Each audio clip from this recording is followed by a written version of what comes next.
चैत्र शुद्ध प्रतिपदा अर्थात गुढीपाडवा आपल्या हिंदू नववर्षाचा पहिला दिवस.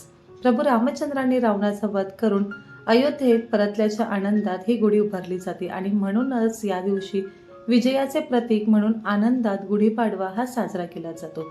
चला तर मंडळी, आपल्या घरच्या गुढीसाठी छान अशा 2 रंगाच्या या साखरेची माळ किंवा याला बत्तासे सुद्धा म्हटलं जातं, त्या कशा करायच्या हे पाहून घेणार आहोत. अगदी मार्केटमध्ये मिळते ना तशीच माळ घरी देखील सहज बनवता येते.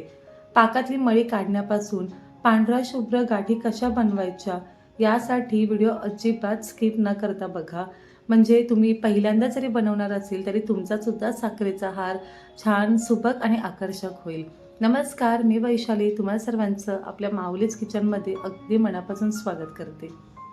तर इथे मी साखरेचा हार बनवण्यासाठी हे अप्पेपात्र घेतलं आहे, जेणेकरून आपला साखरेचा हार हा सुबक आकर्षक तर होईल, पण प्रत्येक ज्या गाठी आहेत ना त्या छान एकसारख्या होतील. बाजूच्या वाटीमध्ये पाणी घेतलं आहे आणि यामध्ये दोरा आपल्याला साधारण फक्त मिनिटभर हा भिजत ठेवायचा आहे. दोरा घेताना असा घ्या जो तुम्ही ताणला तरी तुटणार नाहीत का जाड असला पाहिजे. तर आता दोरा आपण भिजत ठेवला आहे, तोपर्यंत अप्पेपात्राला थोडंसं फक्त तूप लावून घेऊ. तूप जास्त लावायचं नाही, तर तूप आपण यासाठी लावणार आहोत जेणेकरून ज्या गाठी आहेत ना त्या सहज वेगळ्या होतील आणि आपल्या साखरेचा जो हार आहे ना याला छान एक चकाकी येण्यासाठी फक्त थोडं तूप लावून घ्या. जास्त जर तूप तुमच्याकडून लागलं गेलं तर ते टिश्यू पेपरने तुम्ही पुसून घेऊ शकता. फक्त खूप जास्त तूप लावू नका. आता जो दोरा होता ना यामधलं संपूर्ण पाणी काढून टाकायचं आणि त्यानंतर तो आपण अप्पेपात्रामध्ये सेट करणार आहोत.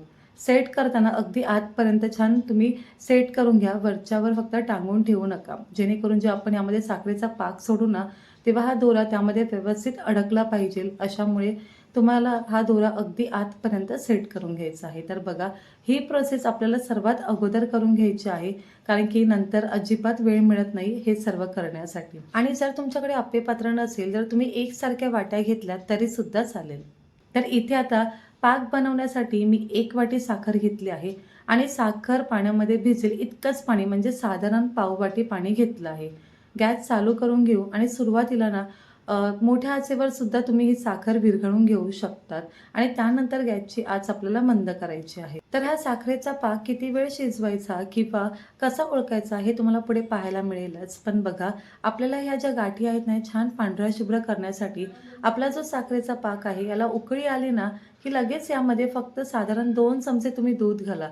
दूध घातल्यावर गॅसची आच मोठी करा, म्हणजे याला चांगली उकळी येते आणि हा वरती जो काही फेस येतो ना याला मळी बोलतात. ही सर्व आपण काढून घेणार आहोत. तर चमच्याने आपण वरती आलेला हा जो फेस आहे किंवा ही मळी काढून घेतो. त्यानंतर आपल्या ज्या गाठी आहेत ना या छान पांढऱ्या शुभ्र होतात. तर आता तुम्हाला मी थोडं जवळून दाखवेल की या साखरेचा जो पाक आहे यामधून मी किती ही मळी काढून घेतली आहे ते. तर साखरेचा हा पाक छान स्वच्छ करून घेतल्यावर आता गॅसची जी आच आहे ती आपल्याला अगदी मंद ठेवायची आहे आणि इथून पुढे मंद आचेवर आपण हा पाक शिजवणार आहोत.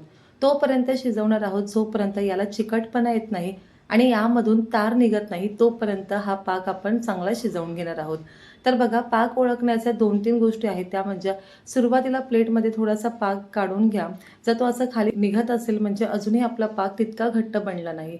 त्यानंतर पुन्हा प्लेटमध्ये हा पाक काढल्यावर बघा तो एकाच जागी राहिला आहे, अजिबात हलत नाही आहे, म्हणजे आपला साखरेचा पाक हा तयार होत आहे. आता इथून पुढे अजून मी फक्त याला मिनिटभर शिजवणार आहे. त्यानंतर तुम्ही पाण्यामध्ये हा थोडासा पाक सोडल्यावर त्याचा जर गोळीबंद पाक बनत असेल म्हणजे ही सुद्धा ओळखण्याची एक पद्धत आहे की आपला हा पाक तयार झाला आहे. आणि त्यानंतर तिसरी पद्धत म्हणजे बघा, पातेल्याला बाजूला अशी साखर लागली असेल ना म्हणजे आपला हा पाक अगदी परफेक्ट बनला आहे. यापेक्षा जास्त त्याला शिजवू नका. छान असा फेसाळ पाक बनला की लगेच गॅसची आचही बंद करून टाकायची. तर इथे सुरुवातीलाच आपण अप्पेपात्रामध्ये दोरा सेट करून घेतला होता. आता यामध्ये हा पाक मी 2-2 चमचे घालून घेणार आहे. तर इथे आपण 2 रंगाच्या गाठी बनवणार आहोत, त्यामुळे इथे मी जो खाण्याचा जो रंग असतो पिवळा तो या पाकामध्ये घातला आहे आणि छान मिक्स करून घ्यायचं आणि पुन्हा यामध्ये घालून घेणार आहोत.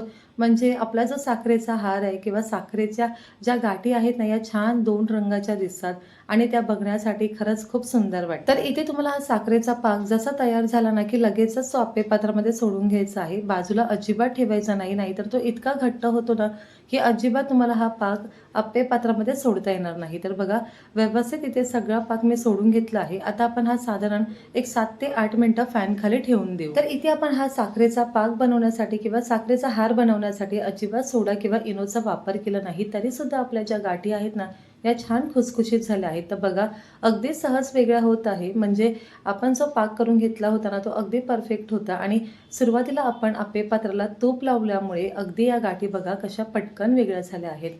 तर तुम्हाला ही पद्धत कशी वाटली मला नक्की कळवा. जर तुमच्याकडून असं झालं, की हा साखरेचा जो हार आहे, हा व्यवस्थित बनला नसेल किंवा जेव्हा तुम्ही सेट करायला ठेवतात ना, तेव्हा मिश्रण तुम्हाला थोडंसं ओलसर वाटत आहे ना, तर काय करायचं, आप्पे पात्र गॅसवर ठेवा.